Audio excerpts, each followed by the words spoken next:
This is Richard Wolff from Democracy at Work with another Wolff Responds. I want to talk to you right now about the huge spending programs, at least relative to what the Congress normally does, that was pushed through by the Democrats in the first 2 years, basically, of President Biden's regime. One of them had to do with infrastructure, one of them had to do with recovery, and the third one generally is considered to be the subsidy given to microchip producers. Both of them involve many billions of dollars.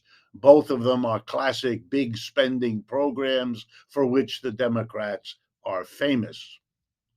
And we certainly need improvement in our neglected infrastructure. We certainly need recovery from the enormous damage done both by the economic recession that hit in 2020 and the fact that it hit together with one of the worst public health disasters in American history, the COVID-19 pandemic.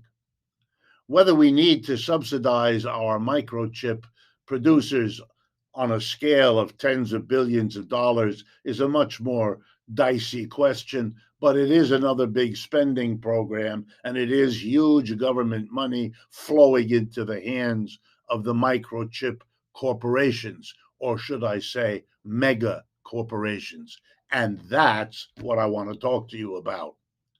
These big spending programs pump the money, the hundreds of billions of dollars, if you add it up, into the hands of a relatively small number of huge corporations. Those are the ones who get the bulk of that money. And that ought to be a subject for a lot more debate than it is getting.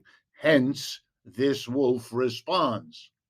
Because by filtering the money, because that's what we're doing, before it gets into the hands of the mass of the people, into the hands of our mega corporation, means that most of it won't get into the hands of the people who need it most, the working class, the employees, the people who don't have vast hordes of wealth to fall back on when the economy crashes or a pandemic hits.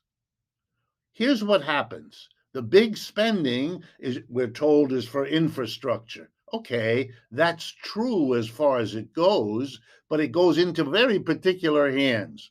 The big construction companies, the big companies that fix dams or fix harbors or build roads or all the other things that constitute, for example, infrastructure.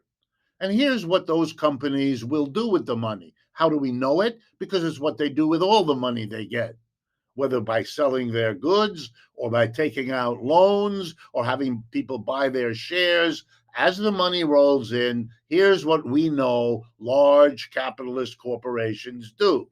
Number one, they give a hefty share of it in profits to their shareholders as dividends. They give another big chunk of it as enormous salaries to their top executives and very good salaries to the whole upper middle level management of the company. And we know what they do with the mass of their workers. They try always, as they tell us, to economize on labor costs. That is, to replace workers with machines, to replace high wage workers with low wage workers, women, older people, young people, immigrants, or they may take the money and produce something overseas where they can pay workers less. In other words, we give the money for these important programs to people who divert, because that's their normal business. That's how capitalism works. To the shareholders, a big bunch. To the executives, a big bunch. And then the least possible to the mass of their workers. This is not because they're evil or greedy. They may be, but it's the way capitalism works. And the question that ought to be debated is not just whether the government should spend that money. I think it should. And whether it's spending it on important issues. Putting aside the chip subsidies, I think they are. But whether it should be done by putting the money in the hands of our mega corporations, I don't think so. I think many of the problems we have are because we do our business in that particular way. That a tiny group of executives, a tiny group of major shareholders sit at the top of our system and decide what to do with all the money flows that happen.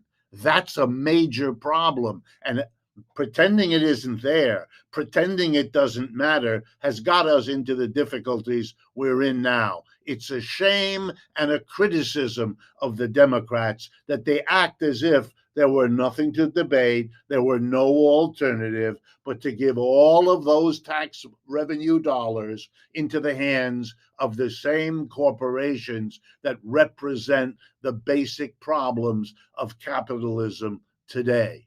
Do you really want to spend a lot of money on institutions like the Norfolk Southern Railway, which neglected its railroad bed and produced that disaster in Ohio? That's what these large corporations keep doing. And it ought to be addressed before we just hand them vast amounts of money again and again and again. This is Richard Wolff thanking you for your attention, asking you to partner with us and share these videos so that other people can think about what it is we and you, our partner, have to say. And for those of you who'd like to keep connected to Democracy at Work, the institution that produces these videos, it's easy to do that. Just get on our mailing list, our email list. You can do that by going to our website, Democracy at Work, it's all one word, .info. And of course, the website will also allow you, if you're so inclined, to donate a bit to help defray the costs of doing this work. Thank you.